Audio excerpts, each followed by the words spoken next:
I want to show you, I really want to show you what black people are up against.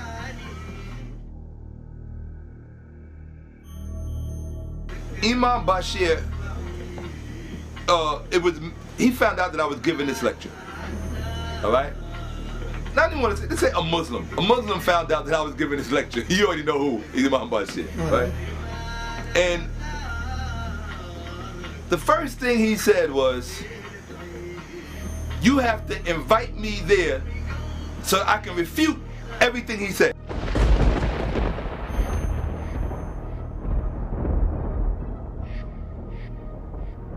Yeah. All he knows is, whatever I'm going to say, he has to refute it.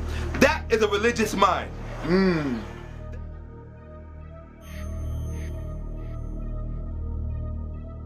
Like you said, you discovered Malcolm X through a Spike Lee Hollywood movie. You can't see me. I gotta leave it there. You can't see me. Alright, so the debate that I did the first time, that was as a favor. And I did that without a PowerPoint. Now I'm gonna have a PowerPoint. You should come. Imam Bashir should come. I highly recommend that you come and bring pen and paper, because a lot of learning needs to take place.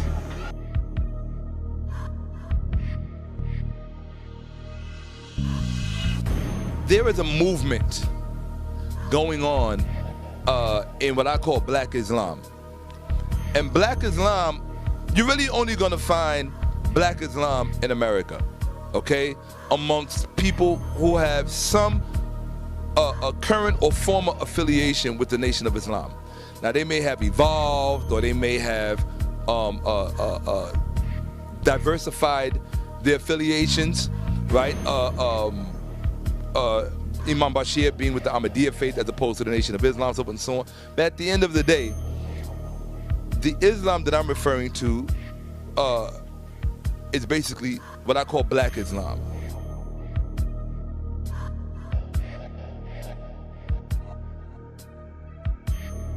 So you're talking about African American Islam, all right? And the reason why I call it that is because its defenders, its only defenders, are African Americans. Okay, its only defenders, the only defenders of an Islam based on Ma'at is an African American. The only champion of people, the only champion of a movement where people are trying to now reconnect Islam to ancient Egypt. These are American Africans. You're not going to find any Muslims in Africa doing that, even if they're black. You're certainly not going to find any Arab Muslims or Bangladeshi or Indian Muslims anywhere on the planet trying to reconnect Islam to ancient Egypt. This is why I think my Tuesday night lecture is going to be very important. Is that I think people need to be shown for the, and I'm going to use the terms, I'm going to speak frankly. And I think my friends, being that we know we're talking about a particular subject matter and we're in the milieu of debate, if you will, then the language I use is not going to be friendly language. Okay, so let me say this, that this particular group that I'm talking about, this Muslim group, was trying to reconnect themselves to ancient Egypt and show that Islam came out of ancient Egypt and that it is somehow an inheritor of what ancient Egypt promulgated and what ancient Egypt created and what ancient Egypt brought about, and that there's somehow some direct connection, and that therefore that legitimizes Islam in the eyes of American Africans who are now looking to Egypt as the answer. I think that those so-called champions of that movement, I think that they're phonies. I think their scholarship is phony, and I don't need to read your book to know it's phony. If somebody comes to me and tells me that 2 + 2 is 11, I don't need for you to tell me, read my book and you'll see why I say that. Because I know you're a fool. Period. So don't come to me and tell me I need to read your book, and then I'll understand why Islam, any kind of Islam, can be based on Ma'at. Okay? This is what you all been waiting for. Shakka Ahmose, cracking the codes of Islam, Judeo-Christianity, the Muslims. There's no more time to duck and hide. E-Man Bashir. Bring your pen and paper if you're coming, brother. And if you are a Muslim, you would want to be in the building. So therefore, you can't say that the Muslims was not there. That's on you, brother and sisters. All right? Because I want to tell you right now that Shakka Ahmose, Tuesday, the 29th, he is not coming to play no games.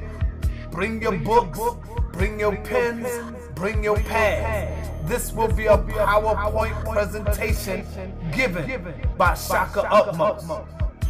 Make no mistake about it, brothers and sisters. Don't think for 1 minute that Polite brought the information and that's all you need. Brother Polite just scratched the surface on this one right here. Shakka Ahmose is gonna go deep to the root of Islam. So what I want to say to you, brothers and sisters, is come in peace, and we leave in peace. Peace and black power, family. Only on Sarnetta TV. Peace and black power, family. Welcome to another Sarnetta TV House of Consciousness production. It's going down Tuesday the 29th. Brother Shakka Ahmose will be cracking the codes of Islam. But before that, brothers and sisters, we have Brother Beasley, Smack URL. You know Brother Beasley from Smack URL. He will be in the building opening up, dealing with business first, because you know it's Money Making Tuesdays. So on Tuesday the 29th, Beasley will be in the building breaking down the importance of economics, building economics. All right? Please have your ass in the building because we always talking about we need solutions. Well, here you go. We are doing this. Me and Brother Sutek, we are doing this for the people. Have your ass in the building Tuesday, this coming Tuesday, to hear Michael Beasley. Smack URL. Y'all know the brother. Peace and black power, family. Welcome to another Sarnetta TV House of Consciousness production where we document our story live on video for the world to see. Before I ask my brother Shakka Ahmose this question, I want to first let the people know this Tuesday, July 29th, we have Michael Beasley, Smack URL. You know the debates.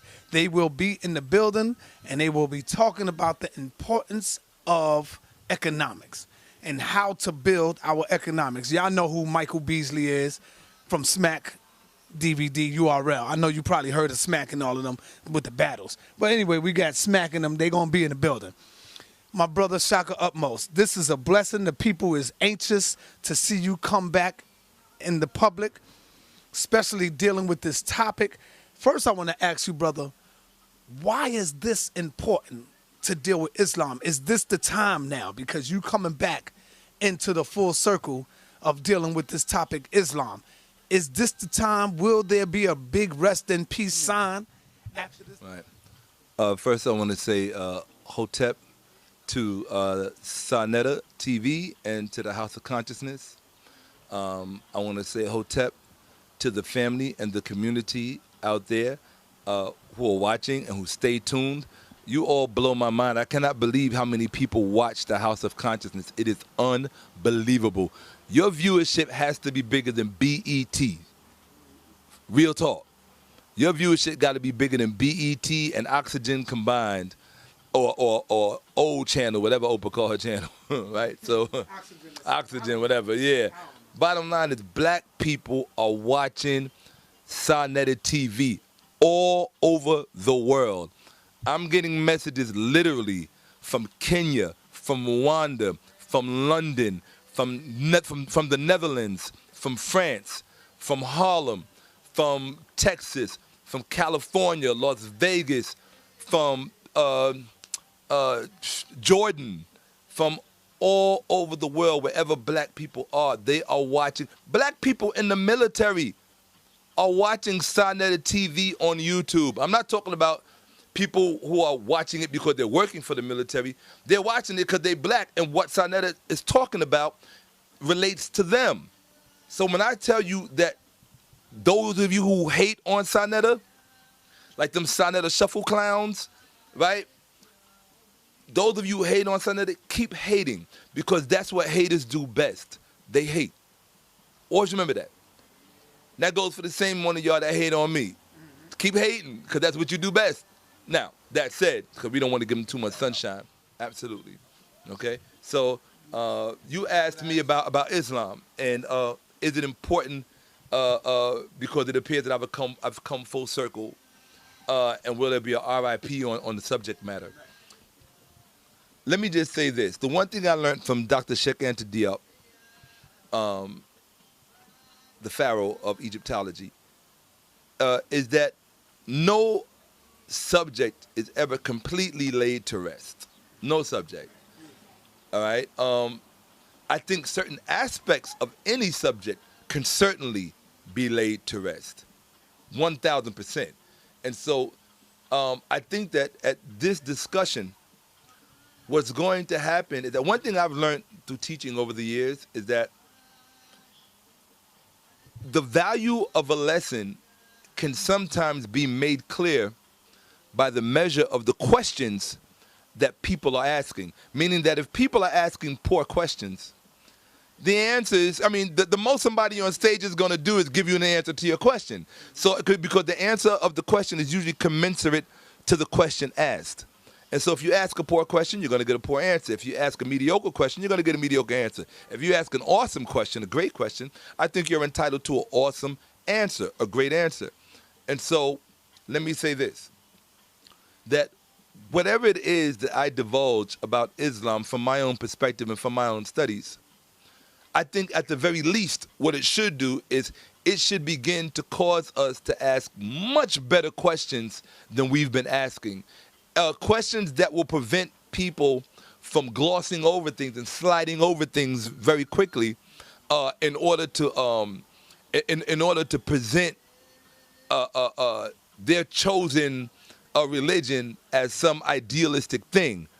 You understand what I'm saying? So that's important. It's very important that we ask much better questions. And the things that I'm going to be discussing Tuesday, hopefully, will engender you to ask questions that you never thought about asking. Because I'm of this position. First of all, let me say this. I think we both asked Michaela a question earlier that she didn't really answer because I don't think we were really going there or whatever. But let me just say this to you. At the end of the day, what black people need to understand about religion is this. Number one, religion has nothing whatsoever to do with believing in God. It has nothing to do with believing in God. Okay, be clear on that. Be crystal clear on that. There was belief in God before there was religion. So if we can agree on that, we don't even have to go any further with that. But also remember this, and this is the addendum to that. This is the additive to that. And that is, you have to remember, she raised something, Michaela raised something very important. She said that she asked, you said if you put her in a debate with someone else her age, what would be one of the topics she would like to discuss? And she said that the topic she would like to discuss is it fair to indoctrinate children into religion without them having, without their own complicity, without them being at a level where they can responsibly say, yes, this is what I want to do. Okay? Right. Now, let me just say this. The reason why that was such a great question or such a great topic is that it speaks to one thing it speaks to the fairness of a child's mind. And let me put it in these terms. What you have to accept is that religion, in many respects, is the language of the ignorant. Why do I say that? Why? Because it was devised to explain things that could not be explained. What we fail to understand now and what we fail to appreciate is that that language is no longer viable because we now have answers to many of those questions. I never said we had all of the answers, but we now have answers to many of the questions that man has been asking since the beginning of time. We have a lot more answers than we did in the 15th century AD or CE, Common Era. we have a lot more answers than we did in the 4th and 5th century CE of the Common Era, okay? And so because of that, I think that it's time that we just accept that religion is an outdated linguistic mode. That's what you have to understand. It's an outdated linguistic mode because it presupposes answers that are not really answers, number one. You may accept them as answers, but that doesn't mean that they are in fact correct answers. They're just answers that you accept. You've been told to accept them, not even on the basis of evidence. In fact, the very mechanism with which you've been taught to accept answers is faith, which needs no evidence, requires no evidence, which means that you're living an evidence-free life. I don't want an evidence-free life. You know, let the evidence speak for itself, good, bad, and ugly. Okay? So, you know, that's, you know, I wanted to get that out there. Okay? So with respect to Islam, let me just say this. With respect to Islam, you know, there was a recent debate with Polite, and yeah, there was a recent debate with Polite and Dr. Ali Muhammad, and Brother Polite did an excellent job. He presented some great information, and however, I did mention to him after the debate that to take it further. Say that again? Right. I said now that part of Islam has been breached by Brother Polite via the last debate he did between himself and Dr. Ali Muhammad, I would like to now venture to take it further because there's more to be said on it. As I said, no subject can ever be completely laid to rest. When I'm done with saying what I have to say, someone will come behind me and hopefully add more to it because the things that I say may open doors for other researchers to open up and take it even further. Okay, so, you know, at the end of the day, each one of us is only given one lifetime in order to gather and then give. And so, yeah, so I'm going to be mentioning a lot of things that people have never heard before, that they've never seen before, because at the end of the day, what it comes down to is this, for me at least. What it comes down to is that it's not knowing the information that matters. You follow what I'm saying? Dr. Ali Muhammad has a lot of information in his head. Dr. Wesley Muhammad has a lot of information in his head. And other people who may not be Islamic, or even Imam Bashir, he has some information in his head. What I'm saying is that having the information is not enough. It is how you interpret that information that is very important, and that is going to be unique to each and every scholar, particularly when they are speaking from their own work. Yeah, sure. You mentioned Dr. Wesley Muhammad, Dr. Ali Muhammad, and also Imam Bashir. Is this personal for you, or are you doing this for the people? Are you bringing this information for the people because it is so needed? I want you to deal with that first so that people can understand why you're really doing this. Okay. Well, first of all, I think it's both. But when I say personal, I don't mean it in an antagonistic way. I don't mean it in a disrespectful way, and I don't mean it in a malevolent way or a malicious way. Why do I say that? Because Dr. Ali Muhammad is a personal friend of mine. Dr. Wesley Muhammad is a personal friend of mine, as well as is Imam Bashir. So as men and as my brothers, I love them. You understand what I'm saying? And I respect them as men. Does that mean that I respect their scholarship? Not necessarily so. And the reason that I say that, and now here's where it's going to get frank. Now here's where it's going to get very frank, okay?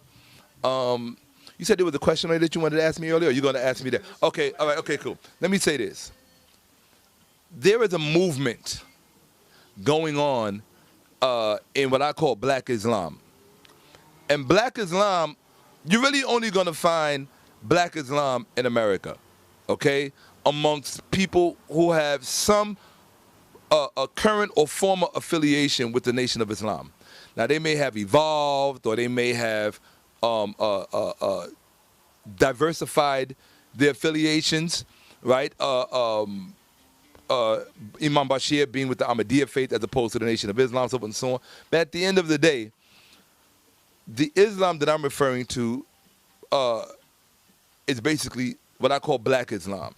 So you're talking about African-American Islam, all right? And the reason why I call it that is because its defenders, its only defenders, are African-Americans.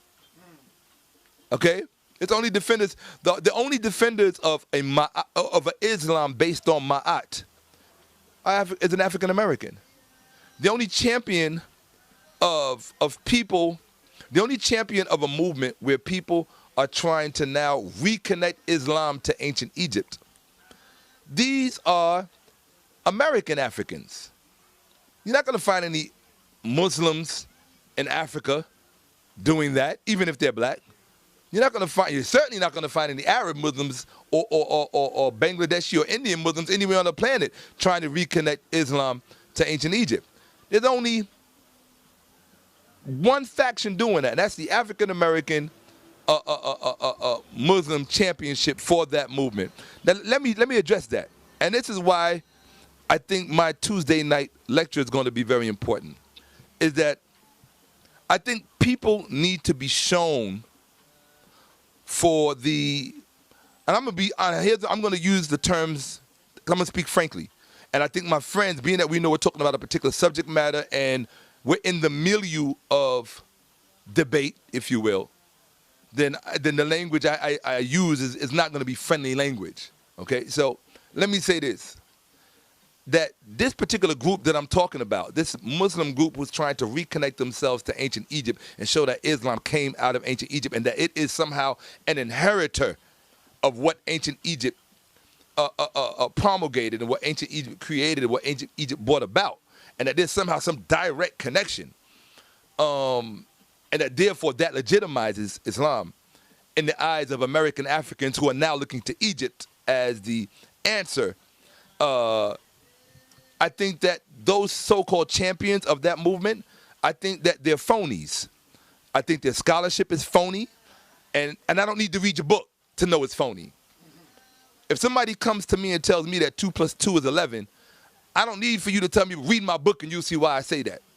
Because I know you're a fool. Right. Period. So don't come to me and tell me I need to read your book, and then I'll understand why Islam, any kind of Islam, can be based on Ma'at.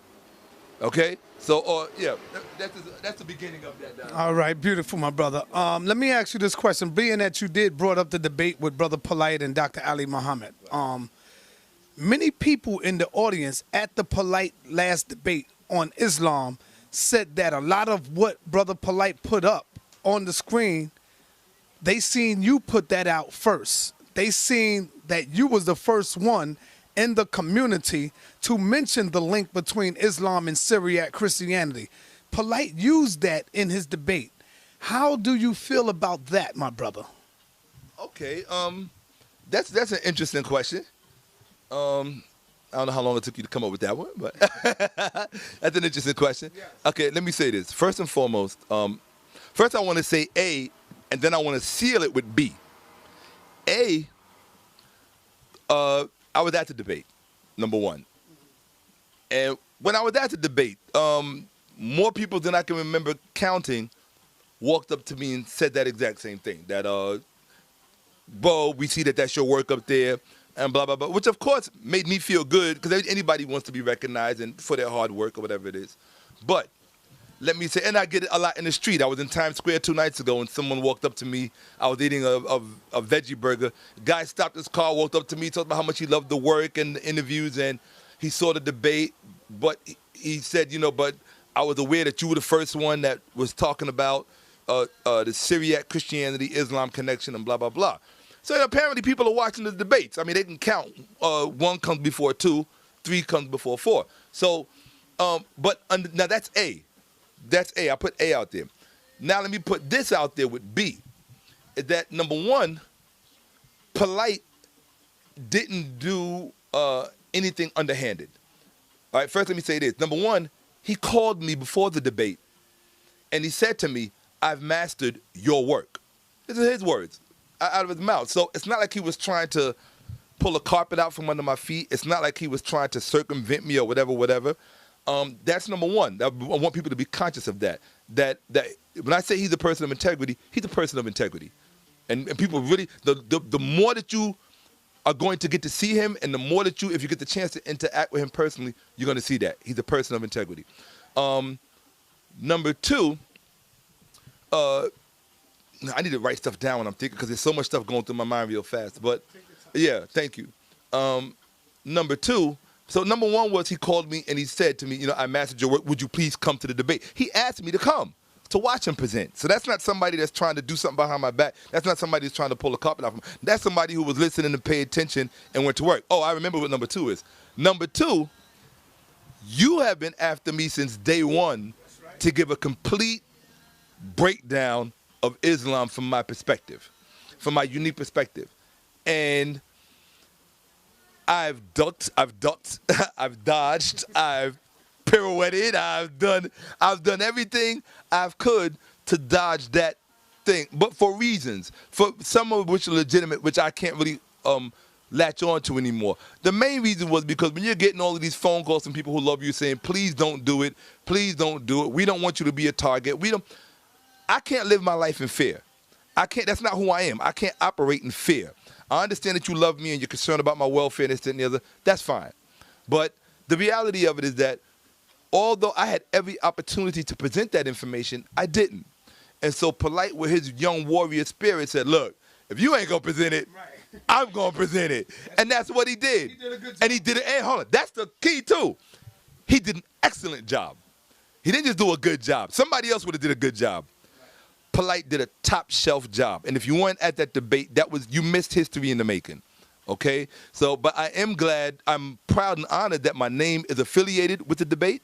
I'm proud and honored that my name is affiliated with Polite because of the person of integrity he is. So the two things. One, he called me and told me that he had mastered my work and asked me to come and see him present.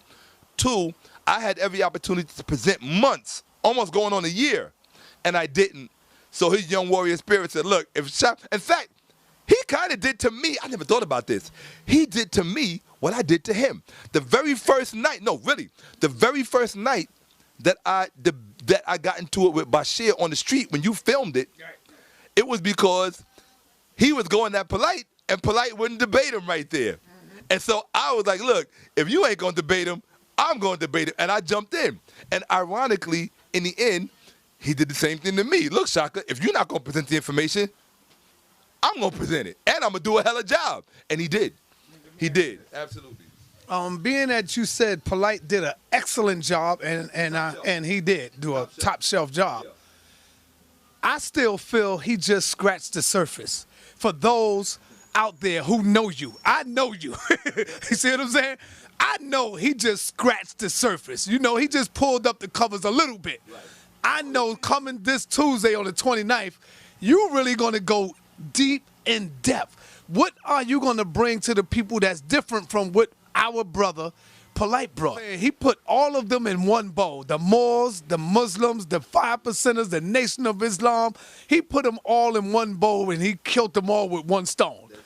What are you going to bring, brother? What are you going to bring different from what our brother Polite brought? Because I know Polite really just scratched the surface. For those who know Brother Shakka Ahmose, I know you, brother. I see some of the work that you showed me. A lot of people don't really know the stuff that you're seeing. Right. What are you going to bring different from what our brother Polite brought in? Okay, let me say this. He did more than scratch the surface. He gave what Polite did was he opened the window, or better yet, I kind of opened the window, but what Polite did was he acquainted people with what was behind the window. He really said, okay, Polite said, okay, Shakka opened the window, but now let me take you in the house and show you around. And he did that. And you couldn't have asked for anybody better to do that. Now, what I'm going to do, let me just say this. Number one, the fact of the matter is that I don't share my information with everybody. I don't do that because I've had to learn that you can't share everything with everybody. I've had to learn that. A lot of minds are not hardwired for rude awakenings. Even my own. Even my own. None of us are really hardwired for a rude awakening. That's why it's called a rude awakening. When you have a rude awakening, it's something that wakes your butt up, and you didn't see that coming. But, you know, hopefully, as my godmother always says, after the beating comes the blessing. But if you can show up, you know what I'm saying? You got to be able to show up after that beating to get the blessing. So I don't always share all of my information with people. I did share some things with you that about Islam that I have absolutely factually not shared with anyone else. And without question, just by the measure of its own validity, it didn't need any help from me. You saw the power behind it. It speaks for its own self. So what I would tell people is that on Tuesday, do not come with any preconceived notions. But, I'm telling you right now, if I'm talking, you want to bring pencil and paper. Just take my word for it. That way you can research. Yeah, if I'm talking, you want to bring pencil and paper. Real fast. What I'm going to be talking about, that I don't know. I can't say Polite didn't talk about it. Number one, I didn't stay for the whole debate because once he threw the Syriac and the Christianity connection to Islam up there, I was like, he won. That's it. I don't need to be here. I just walked out. So, and then I got ambushed outside with a bunch of cameras, so I had to give interviews out there. But what Polite showed was that there was certainly a Judeo-Christian antecedent to Islam, that Islam has in many respects sought desperately to separate itself from. Okay? Rightfully so. I understand why Islam has done that. Rightfully so. I think what he didn't, I don't want to say what he failed to do because he didn't fail in anything, but what there was no room in the debate for him to do was to go into the details, plural, of how and why Islam, at its essence, is a Judeo-Christian creation. You're going to go into detail. Oh, I'm going into detail. Yes, absolutely. Let me ask you, and that's why I said, brother, he only scratched the surface because he was dealing with so many different types of Islam. He couldn't stay focused on one. He wanted to cover all of them so he could leave no room for the Moors to come out, for the nation to come out, he wanted to cover and touch on all of them. You know what I'm saying? So he couldn't really go in depth of what you're going to do, brother. One thing I want to tell you for sure is that Polite is a student first. And this is what makes him a great teacher. In order to be a teacher, you got to be first a willing student. Stop for a second. Hold on. You just said something about Polite, and I'm not trying to make this whole interview about Polite. This is my time, okay? But I have to say this. You said something about Polite that I got to see with my own two eyes. If you want to know what makes Polite different from many other scholars and thinkers, because he's a scholar, is that his first pride is not in being a great teacher. His first pride is in being a great student. That's where his heart and my heart connects. You understand what I'm saying? That's where his pride and joy is, being a great student, because you can never be a great teacher unless you're first a great student. First and foremost. And I got to see with my own eyes.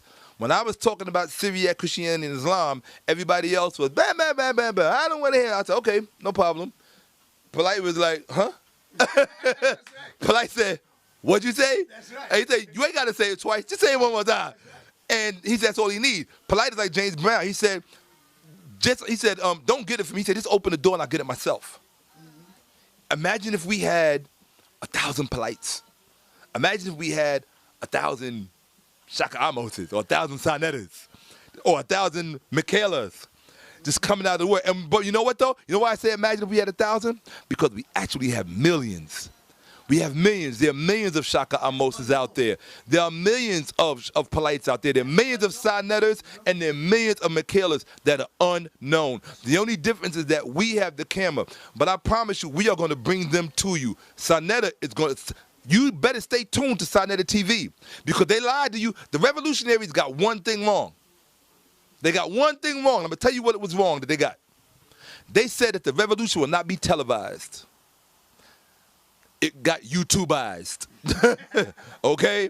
Because it's on Sonnet TV. You could bear witness to it. Why? Because the nature of our dialogue is not about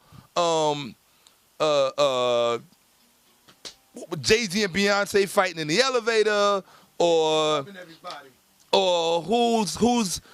whose trap is making most money, whatever. A trap is where you sell drugs, right? Yeah, so whose trap is making most money, what kind of car you driving, who's the best basketball player in the world, what the new Jordans are.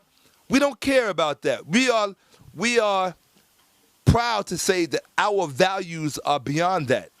Period. We are proud. We wear it like a badge. Our values are BG.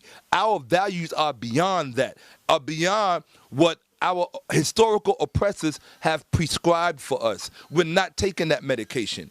And we are the majority. We're not the minority. If all you watching is white-controlled TV, then you're going to think it's some fools out there with their pants down to their knees doing all this crazy stuff, drugged out, and all this crazy stuff you see on the news of black people doing. You know, look, we all, even the good ones of us, have a monster inside of us because we're human. But what I'm saying is that those of us in the quote-unquote conscious community, we are the majority. All capital letters, we are the majority. There are more of us than there are of those assimilated, homogenized Negroes, period. Yeah. Tuesday, July 29th, are you prepared to go in here to free the minds of your people? Are you prepared for the backlash? And what I mean by backlash, from the critics. Because, you know, when you're dealing with Islam, it's all right for us to shed the light and pull the skirt off of Christianity. It's all right for us to pull the skirt off of the Moors and, hold on, let me finish. I'm going to pass it to you. It's all right for us to pull the skirt off these other religions. But the minute we talk about Islam, I'm telling you, you got to be mentally prepared for the backlash. Right. Imam Bashir, there's going to be 100 Imam Bashirs out there. The Muhammad's is going to come out and try to condemn you. Right. And when I say you personally, they're going to start coming at you with slander. They're not going to deal with your information. But check this out. I want to say this first, and y'all going to hear me say this first on Son of the TV. I guarantee you, my brother Shakka, that they're not going to dispute any of your information. They're going to come out and try to slander you personally, even though they don't even goddamn know you, but they're going to come out and try to slander you, because I see them doing it to my brother Polite. But they're not challenging his information. You see what I'm saying? They can't do that. Are you prepared for that, brother? You know, look, if you want to swim, you got to get wet. Period. If you want to swim, you got to get wet. Let me just say this. This lecture that I'm giving is not about pulling the skirt off of Islam. It's not about stripping Islam naked. I think what makes me most frustrated about the subject matter is that if you really study Islam, and if you study the history of it, I'm talking about outside of the religious text, if you actually study the history of it, you will find that in many respects, Islam is not really lying about itself. It's not really trying to hide anything. The problem is how we have been taught to look at it. It's how we have been educated to look at it. So all I'm going to do is change your angle of vision so that when you see words like surah, when you hear words like imam, when you hear words like jihad, when you hear words like madras, deen, tawhid, when you hear all of these words that are basically the which is the foundational language, the foundational terminology, words like Muhammad and Allah, when you hear these words, which are the foundational terminology, which is the foundational terminology of Islam, what I want to do is I want to change your angle of vision so that when you look at Islam again and you're talking to a Muslim again, you don't have to look at them through the eyes of Hollywood. You don't have to look at them through the eyes of ABC News and Channel 4 News and Channel 2 News who want to paint them as some, paint a broad picture with a broad paintbrush to say that, look, the reality of it is there are some Muslims in this world who are doing very ugly things today. But guess what? There are some Jews in this world who are doing some even 1 billion times more uglier things. There are Christians who are doing 1 billion times more uglier things. There's only one nation that I know that dropped a nuclear weapon on other human beings. The atomic bomb, an atomic weapon, right? The hydrogen bomb. That was a quote-unquote so-called Christian nation that did that on other human beings. You didn't ask those Japanese what their religion was when you dropped that bomb on them. Hiroshima, Nagasaki, right? The greatest asset that governments have, all governments, the greatest asset that they have is making sure that the people that they rule have a short memory. So as long as your memory is short, it's business as usual. They can go on and maintain the status quo. The people who are the greatest threat to them are those who have a very long memory, and I'll tell you why. We are considered to be the greatest threat to that ruling establishment because there's an old axiom that says a historically conscious people are not easily oppressed. I'll say it again. This is an old axiom. I didn't make this up. A historically conscious people are not easily oppressed, which means that if you want people to actually begin to reach out for freedom, historicize them. That's why Malcolm said, what did Malcolm X say? He said, for all of you young people, because at least you know who Malcolm is. I know you don't know who Patrice Lumumba is. I know you don't know who Kwame Nkrumah is. I know you don't know who Stephen Biko is. And we can go on and on and on. And I know you don't know who Dedan Kamati is. But, and if I said Mau Mau to you, you would look at me and say, Mau Mau, what's, yeah. But at the end, what Malcolm said was, of all subjects, history is most qualified to reward all research. Don't even bother trying to top that statement with anything else because you can't. You're not qualified. So you have to understand that first. Shakka, will you be bringing in a PowerPoint presentation? Yes. Yes, I will be bringing in a PowerPoint presentation. I'm going to get Brother Reggie to help me with it. I mean, not with the information. All the information that you're going to be getting is pure and distilled from my mind. And that's the way I prefer when I'm presenting. I don't like presenting other people's information. In fact, the research that you're going to see is going to be virtually 100% original research. It's not Why should the people come out to see this? Why should they come out to see this? Well, I would say this. If you enjoy ignorance and being in the dark about where Islam actually came from and who put it together and what were the circumstances, then don't come. If you want to watch it on YouTube, watch it on YouTube. You know, I don't know what will be edited in and what will be edited out. Right. I mean, I don't know what you might get and what you might not get because knowing me and the way I teach, I'm already going to tell you. Sanetta knows I'm very secretive. He knows that. And so I'm certainly going to make sure that some things will be only allowed for the people who attend. And then other things will be allowed to be shot and put on YouTube. So if you want the whole lecture, it's kind of like when I was talking to Islam about Sanetta and we turned off the camera because that wasn't for everybody. Well, it's going to be similar at the lecture. Everything is not going to be on YouTube. So you're going to want to come to the lecture if you want to get all of it. So that way you won't have to be asking me questions later, sending me questions on Facebook like all of y'all do. And you see I try to answer all of your questions. Yeah. Will this be... Yeah, I think this might be a part 1 and 2. It got to be, because I know you got to deal with this. When you finish dealing with Islam, yes, because I seen comments on the other posts I put up where they said, well, why is Shakka starting with Islam? Is he going to deal with Christianity? Is he going to deal with Judeo? Are you going to come after that and deal with that as well, brother, Christianity? Okay. First of all, I also want to say this, and I don't care what you say. I was going to put this on my own channel, but I'm giving it to Sanetta TV. Americans are cowards. And I can say this because I'm born and raised in America. I'm not some immigrant. I didn't come from someplace else. I'm born and raised in America. So it's like somebody in their own house can say what they want about their own house. So as an American, I can say Americans are cowards, and I'm going to tell you why. What's going on in Palestine right now, with that Israeli campaign, what they're calling a ground invasion in order to seek out tunnels, that's what you call a pretext. I want to say something to people right now, if you'll let me. What I want people to begin to understand is that the greatest enemy right now in every country in the world, it's not the people of any particular country. It's all governments. If you think, as an American, that the people in the upper echelons of government look at themselves like you see yourself, or if you think that they see some kind of kinship or relationship with you, the average Joe on the street, then you don't understand what's really going on.